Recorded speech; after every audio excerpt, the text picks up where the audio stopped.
Hello प्यारे बच्चों, आज का वीडियो आप लोग के लिए बहुत ज़्यादा इम्पोर्टेंट होने वाला है क्योंकि आज के इस वीडियो में हम जो है पदार्थ के अवस्थाओं के बारे में बात कर रहे हैं कि पदार्थ एक अवस्था से दूसरी अवस्था में कैसे परिवर्तन होता है, कैसे जाता है, इसके क्या प्रभाव हैं, इसको आज जानेंगे। तो वीडियो बहुत ज़्यादा इंपॉर्टेंट होने वाला है, इसलिए वीडियो को पूरा देखिएगा। यदि वीडियो अच्छा लगे तो लाइक कीजिएगा और चैनल को सब्सक्राइब जरूर कर लीजिएगा। तो चलिए सबसे पहले जानते हैं पिघलना, यानी कोई पदार्थ कब मेल्टिंग होता है। देखिए, जब ठोस को गर्म किया जाता है तो वह द्रव में बदलता है। यानी जब किसी भी ठोस पदार्थ को यदि आप गर्म करेंगे तो कहीं ना कहीं क्या होता है, वो पिघलता है, एक तरह से मेल्टिंग होता है। जैसे आप बर्फ देखिए, बर्फ में पानी इस प्रकार प्रक्रिया को मेल्टिंग कहते हैं। यानी यदि आप बर्फ को देखें तो बर्फ को आप पिघलते हैं तो पानी बनता है, और पानी जो बनता है तो इस प्रक्रिया को क्या बोलते हैं, हम मेल्टिंग बोलते हैं।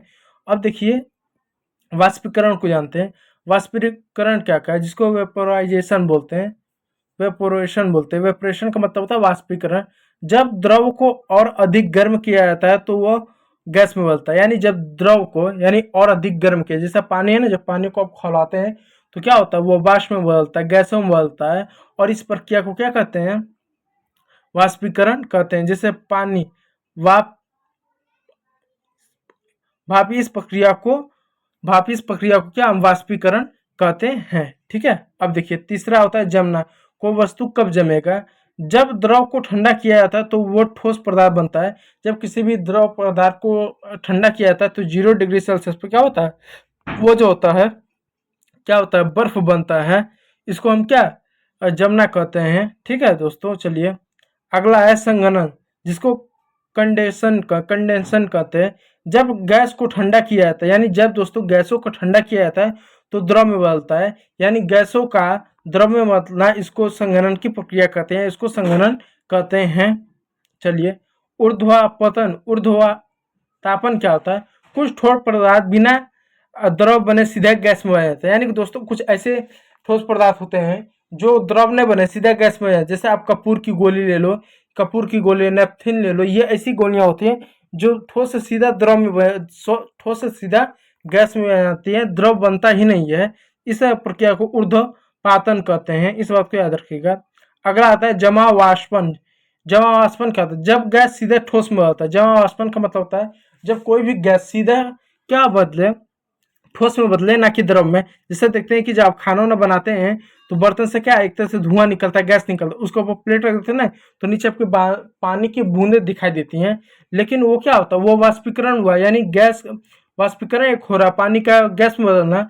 लेकिन यहाँ पर क्या हम करेंगे, गैस को डायरेक्ट सीधा हम ठोस में बदलेंगे। यानी समझ लीजिए एक हवा, उसको हम ठोस में बदल दें। जैसे आप CO2 कार्बन डाइऑक्साइड को ड्राई आइस से कहते हैं। जैसे आप कार्बन डाइऑक्साइड को देखते हैं ना, कार्बन डाई जो कार्बन डाई आपका ऑक्साइड होता है उससे भी बर्फ बनता है। बर्फ दो प्रकार का होता है, एक सामान्य सा बर्फ होता है जो हम फ्रिज में या रेफ्रिजरेटर के माध्यम से बर्फ को बनाते हैं, और एक बर्फ होता है जो CO2 होता है, जो कार्बन डाइऑक्साइड की वजह से क्या होता है, वो बर्फ बनता है। और वो बर्फ कैसा होता है, वो बर्फ ऐसा होता है, उस पर यदि अपना हाथ 2 मिनट 3 मिनट रखे रहे तो आपका हाथ जलना चालू हो जाएगा, चमड़ियाँ निकल जाएंगी। इतना क्या होता है, वो गर्म होता है। इस बात को याद रखिए, इस तरह का प्रकार होता है। कणों की विशेषता है, आप जानते हैं कणों की विशेषता, कणों के बीच एक स्थान होता है। इसको तो मैंने पिछले वीडियो में पढ़ाया है, तो इसको बार बार नहीं पढ़ेंगे। ठीक है दोस्तों, और कुछ शब्द हैं जैसे उनको जान लेते हैं। गति क्या आती है, देखिए दोस्तों, ठोस में बहुत कम कम होता है और द्रव में थोड़ी अधिक होता है, गैसों में सबसे अधिक होता है।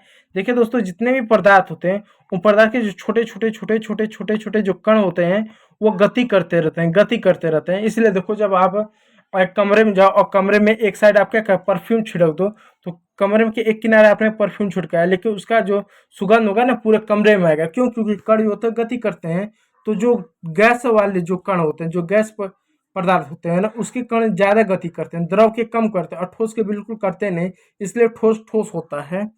ठीक है। आप जानते हैं संपीड़ितता का आता है। संपीड़ितता का मतलब होता है किसी वस्तु को कितना दबाया जा सकता है, कितना चापा जा सकता है। जैसे हम ठोस में नहीं होता है या ठोस में नगण्य होता है, इसलिए ठोस वस्तु को हम दबा नहीं सकते। और पानी में बहुत कम होता है, ना के बराबर होता है, इसलिए पानी को क्या थोड़ा सा अलग कर सकते हैं, उसको भी दबा नहीं सकते। जबकि यदि बात करें किसको, गैस को, तो गैस में संपीड़ितता ज्यादा होता है, इसलिए गैसों को हम दबा सकते हैं। तो ये रहा आज के इस वीडियो में, जिसमें हमने ठोस से द्रव बना, द्रव से गैस बना, गैस से ठोस बनना, इन प्रक्रिया को जाना। और ये हमने जाना कणों के बीच में गति होती है, कणों के बीच में रिक्त स्थान होता है, और जो होता है संपीड़ितता क्या होता है, इसको हमने आज के वीडियो में जाना। पीडीएफ पाने के लिए आप जो है हमारा Telegram channel Omkar Maurya biology, उस पर जाएं, जहाँ पर आपको इसका पीडीएफ फ्री ऑफ कॉस्ट आपको पीडीएफ दे दिया जाएगा। वीडियो देखने के लिए बहुत बहुत धन्यवाद।